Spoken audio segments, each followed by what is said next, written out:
Саламатсызбы мырза. Комментарий берип кетсеңиз атайын. Ну, комментарий бергенде эмне? Атайды кармады. Сокулукка деп айтып аттылар, ну, скорее всего, Токмокко алып кеткен да ИВСке. 3 сагат бизде допрос кылды в качестве свидетеля. После качестве свидетеля допрос кылып туруп эле, 1,5 саат күтө тургула деп туруп, анан 1,5 сааттан кийин даяр постановленияны МВДдан алып келди, о жакта Атайга угузду. Сиз камакка алындыңыз 48 саатка деп. Дагы эмне комментарий? Бул мындайча айтканда беззаконие. Биякта допрос өтүп атат. Биякта допрос алып кетип, тияктан протоколун жазып атат. Следственный служба МВДде.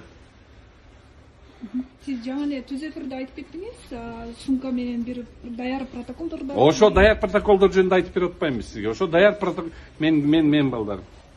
Даяр протоколдорду келип туруп алып келип туруп, ошо сумка менен алып келип туруп медеп берип койду да, анан тиги төргөчү айла жок кол коюп берди. Токмок алып кеткенге акылар барбы бул бишкекте карап? Ну, эми биякта булар мындай айтып атат, что якобы место жок. Ну, конечно, место жок. Бир күнүн ичинде уже 16 кишини камап атса. Бул Кемпирабад боюнча сүйлөгөндөрдүн баарын эле камап атат го. Мен не удивлюсь, мен деле Кемпирабад боюнча какшанып аттым, мен деле түнү мен деле алып кетип калышы мүмкүн. Аңга эч ким кепилдик бере албайт. Просто мага адвокат катары мага деген генеральныйдын уруксаты керек. Мага генеральный уруксаты керек. Ошол уруксатты күтүп атса керек. Ички иштер министрлиги айтпадыбы, активисттер башаламандык кылууга аракет кылган деп ошо негизде? Хорошо, башаламандык деп айтса, башаламандык деп даже айткан күнү дагы Атай тилердин заседаниясына барган эмес. Заседаниясына катышкан эмес.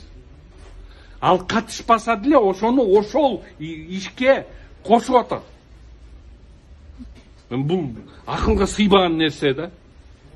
Дагы эмне вопростор болду? Уруксатпы? Давайте. Жээнбеков боюнча айтпайсызбы? Равшан Жээнбеков боюнча. Не давай айтайын. Эмнени айтайын?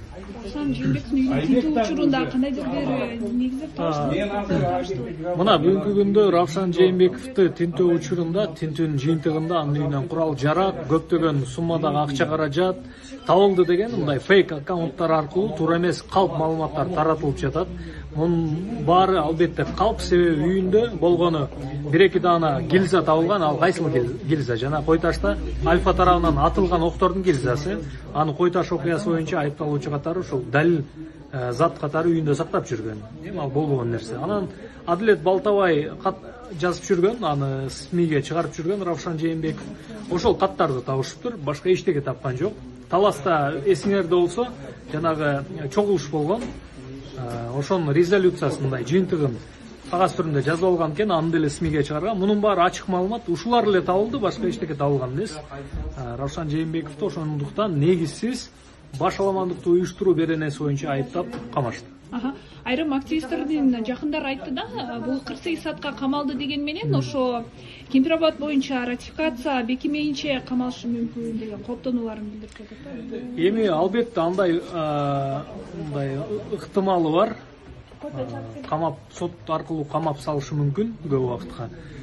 Ошондуктан биз албетте үмүт кылабыз, эртең же бүрсү күнү ошол СИЗО камоо же үй камагына чыгаруу маселесинде сот мындай өзүнчө бийлик бутаа катары бул маселеге объективдүү карап, калыс чечим чыгарып, баарын эркиндикке кое берет. Жок дегенде үй камагына деп үмүт кылабыз. Бирок албетте жаман мындай событияга дагы даяр туруш керек.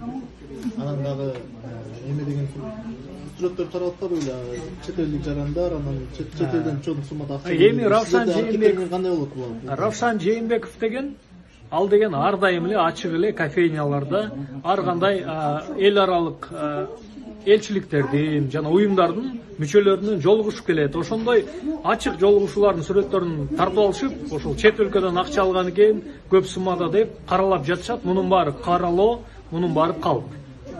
Сиздер аракет.